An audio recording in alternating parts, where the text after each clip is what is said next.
Meu nome é Carlos Eduardo Moreira, ou simplesmente Dr. Cadu.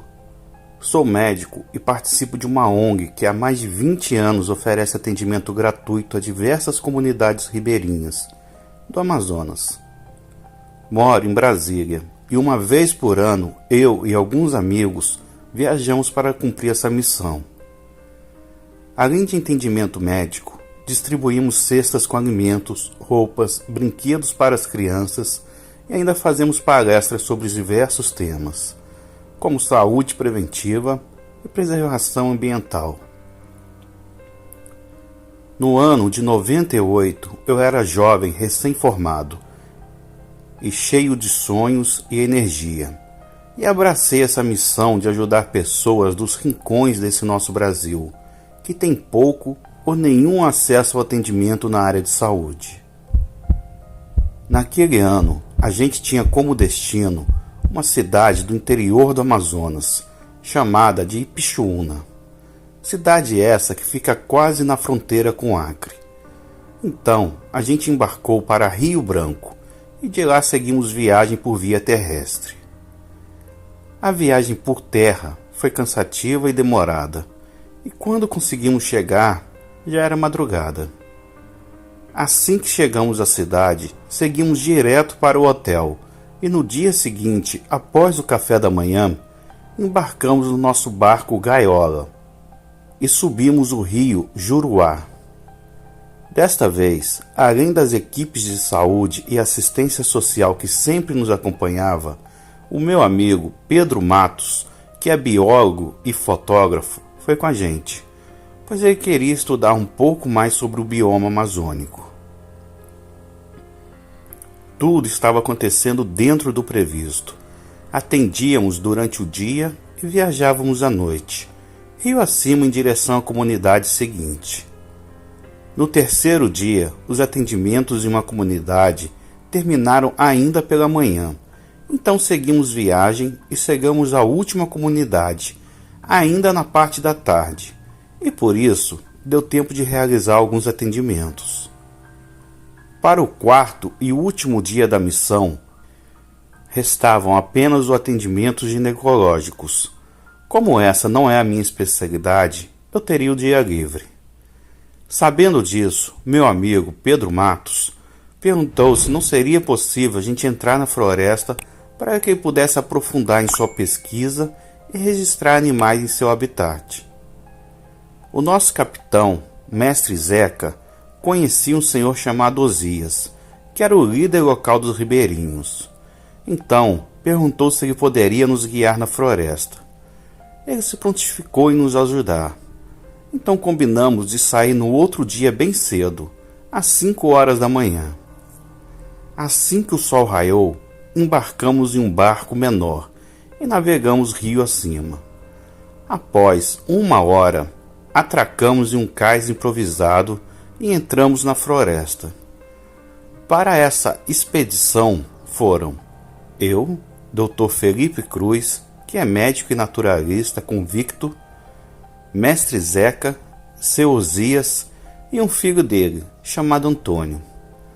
Dentro da floresta, nos dividimos em 2 grupos.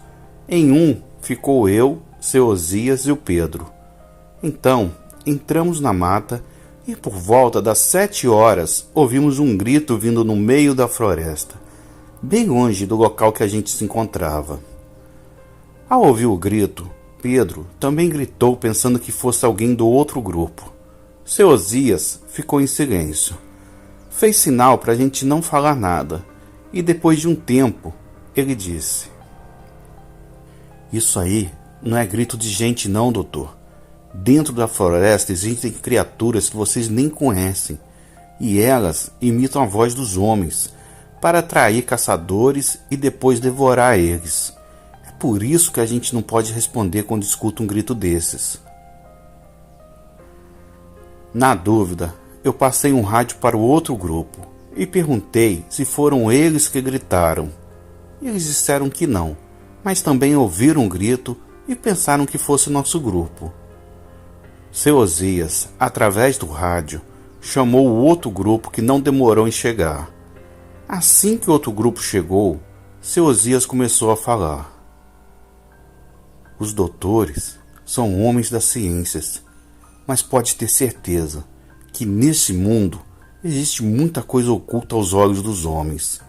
Quem gritou não foi gente não, foi um Mampiguari, e ele está por perto. É melhor a gente voltar para o barco. Em seguida, ele tirou a camisa e disse: Veja aqui minhas costas. Quando olhei, pude ver 3 cicatrizes paralelas e enormes que desciam do pescoço até um pouco acima dos glúteos, e aparentemente foram feitas por uma garra de algum animal. Isso aqui foi o Mampiguari que fez, e graças ao nosso Pai Celeste, o Senhor Jesus Cristo, que eu ainda estou vivo. Mas vamos sair daqui agora, pois se encontrar esse bicho, talvez não tenha a mesma sorte. Quando começamos a caminhar em direção ao barco, ouvimos outro grito, e esse estava perto de nós. Então, começamos a correr pela trilha. Enquanto a gente corria, ouvimos as madeiras se quebrando e gritos nos perseguindo. Por mais rápido que a gente corria, a criatura se aproximava e com certeza não daria tempo de chegarmos ao barco. Então, o mestre Zeca falou: Já escutei muitos causos dessa criatura, e pelo que ouvi falar, ela só anda durante o dia. Vamos subir nas árvores e, se for preciso, a gente fica lá e espera escurecer. Ainda não era nem meio-dia, mas não tínhamos outra opção. Então, subimos em uma árvore e pouco tempo depois, a criatura apareceu. Ficamos quietos. Até a nossa respiração a gente tentava controlar para não fazer barulho. Aquilo era uma besta enorme. Ficamos paralisados de tanto medo. Mas Pedro não poderia perder a oportunidade. Ele apontou a câmera fotográfica e clicou várias vezes. O barulho dos cliques chamou a atenção da criatura, que olhou para cima. Então eu pude ver com mais clareza aquele olho gigante no meio da testa. A criatura soltou um berro e começou a balançar a árvore, tentando nos derrubar. Nos agarramos com toda a força que tínhamos, pois sabíamos que se um de nós caíssemos, não teria como sobreviver. Enquanto a criatura balançava a árvore, seu Osias pegou sua espingarda, mirou e apertou o gatilho. Foi um tiro certeiro, pois a criatura deu um urro que estremeceu a floresta. Mas para nosso desespero, isso só deixou ela mais irritada, pois ela continuou balançando a árvore. Seu Osias e Antônio eram os únicos armados, e eles dispararam vários tiros, e cada vez que acertava a criatura, soltava um urro de dor. Depois de um tempo, a criatura se afastou do local e desapareceu na floresta. Pedro quis descer, pois o barco estava perto, mas seu Osias não deixou. Permanecemos lá em cima por mais de 1 hora, até que ouvimos um grito bem longe. Então, seu Osias mandou todo mundo descer e correr para o barco. Descemos depressa e alcançamos o barco, e assim que embarcamos, mestre Zeca ligou o motor e foi para o meio do rio. Quando olhamos, vimos a criatura parada na margem, e ela começou a arremessar galhos e pedras contra o nosso barco. Conseguimos sair do lugar. Estávamos assustados, mas levando à prova que o Mampiguari não era só uma lenda. Assim que o barco se afastou e não vimos mais a criatura, Dr. Felipe, que até então era cético, olhou bem para as cicatrizes e pediu para seu Osias contar mais detalhe como aconteceu aquela cicatriz. E seu Osias nos contou. Eu era bem moço, tinha apenas 20 anos e ainda morava com meu pai, minha mãe e meus irmãos, em uma casa mais adiante. Quando um dia, de viagem rio acima, os vizinhos mais pertos eram as pessoas da comunidade que eu moro agora. A gente vivia da pesca, pequenas lavouras, e às vezes a gente saía para caçar algum animal para nossa alimentação. Um dia, meu tio Beto, irmão de minha mãe, veio nos visitar e meu pai achou melhor sair para uma caçada para pegar algum bicho. Depois do almoço a gente saiu de casa, pegou as canoas e subimos um pouco mais o rio. Depois de 1 hora, a gente chegou ao lugar que a gente costumava caçar. Nessa caçada, foi o meu tio Beto, meu pai, eu e meu irmão Otávio. Depois que a gente desceu das canoas, entramos na mata. Subíamos em 2 árvores e ficamos lá aguardando aparecer algum bicho. Mas misteriosamente, a mata estava muito silenciosa. Parecia que os animais também estavam se escondendo. Quando de repente, quebrando o silêncio, a gente ouviu um grito alto que estremeceu toda a mata. Meu tio Beto fez a besteira de responder, gritando e perguntando quem estava lá. E na mesma hora meu pai falou: "Por que você fez isso, Beto?" Meu tio Beto disse que respondeu porque achou que fosse algum caçador ou algum seringueiro perdido na mata. Então meu pai disse: "Não é caçador não.